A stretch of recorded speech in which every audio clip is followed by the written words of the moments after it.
Assalamualaikum warahmatullahi wabarakatuh. Bapak Ibu yang dirahmati Allah, kembali di sini Abah akan memberikan beberapa arahan-arahan yang berkaitan dengan pelaksanaan ibadah umroh. Dan di sini Abah akan mengingatkan kepada Bapak Ibu yang akan melaksanakan ibadah umroh supaya berusaha jangan sampai melakukan hal-hal yang sebaiknya dijauhi. Ya. Jadi, jangan sampai melakukan hal-hal yang seharusnya dijauhi.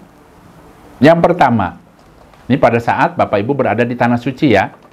Yang pertama, ya, pada saat Bapak Ibu umpamanya masuk ke masjid, kemudian meletakkan sendal, baik itu di Madinah, biasanya kalau di Madinah itu kan, ya, di pintu masjid itu tersedia loker-loker untuk menempatkan sendal.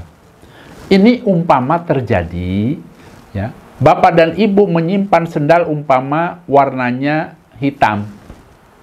Pada saat setelah selesai sholat dan lain sebagainya, kemudian ingin mengambil sendal tersebut ternyata sudah tidak ada di tempatnya.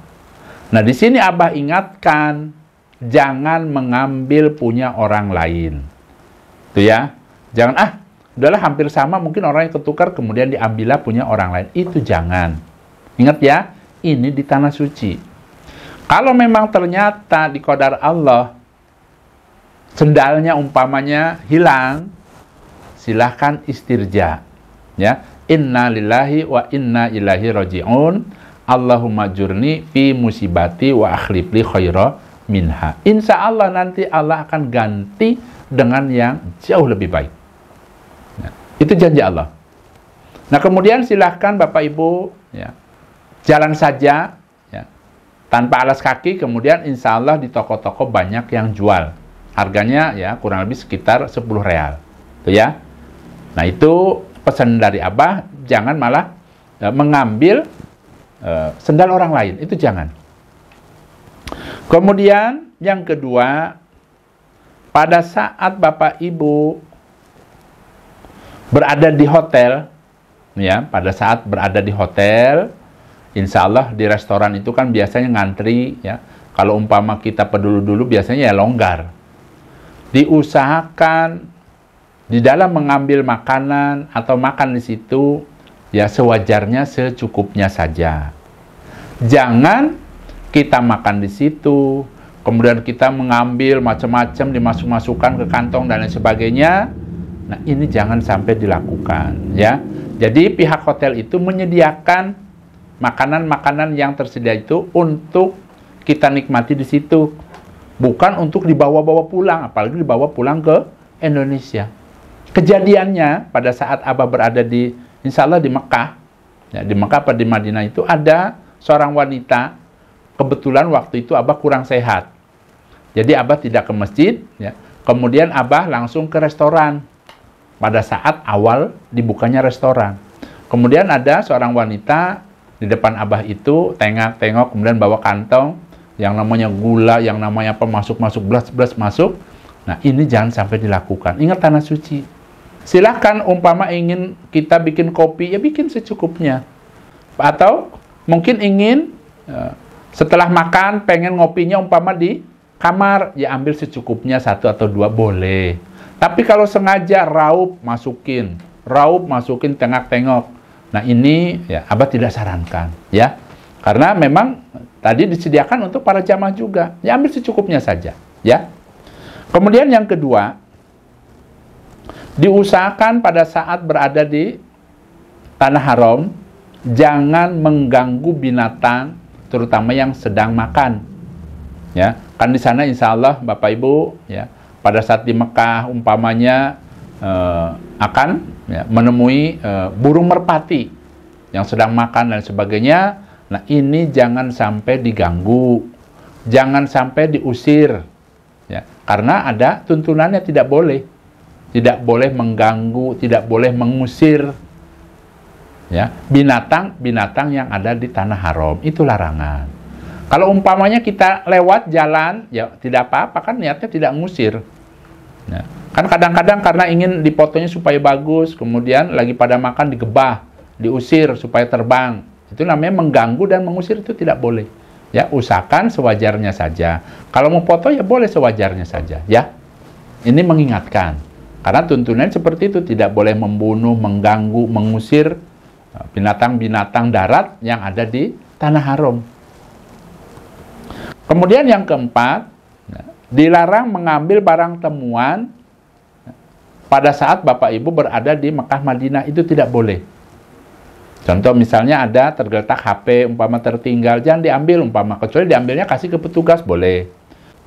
Kemudian diusahakan jangan merusak, memetik, mematahkan, mencabut, motong tanaman-tanaman yang tumbuh alami di tanah haram, itu tidak boleh. Kemudian yang keenam, ya, jangan membawa pulang Al-Quran yang ada di masjid. Ya, ini kejadiannya adalah pada saat jamaah-jamaah umroh nunggu di Masjidil Haram, kemudian ada petugas yang membagikan Al-Quran.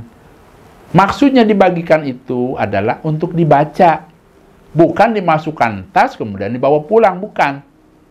Jadi Al-Quran yang disediakan di situ, di masjid, khususnya pada saat berada di Mekah itu kan, ya, karena jamaahnya itu banyak, jadi untuk mempermudah biasanya ada petugas itu ya, mengambilkan Al-Quran, kemudian menawarkan siapa yang mau baca, maksudnya bukan mau Al-Quran dibawa pulang, ya, seperti itu. Nah kemudian ya, ini juga Abah ingatkan ya, khususnya untuk bapak-bapak ya, jangan merokok di kamar, ya.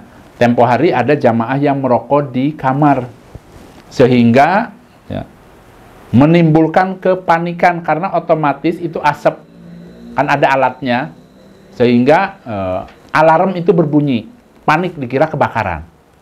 Ya, diusahakan ingat ya, jangan merokok di ruangan hotel, di dalam hotel atau juga di kamar hotel. Itu larangan, tidak boleh. Ya.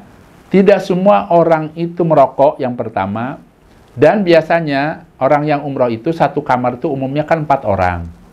Kalau ngerokok di situ bisa mengganggu orang lain, tuh ya. Nanti ruangannya jadi bau rokok. Ya. Itu jangan sampai dilakukan.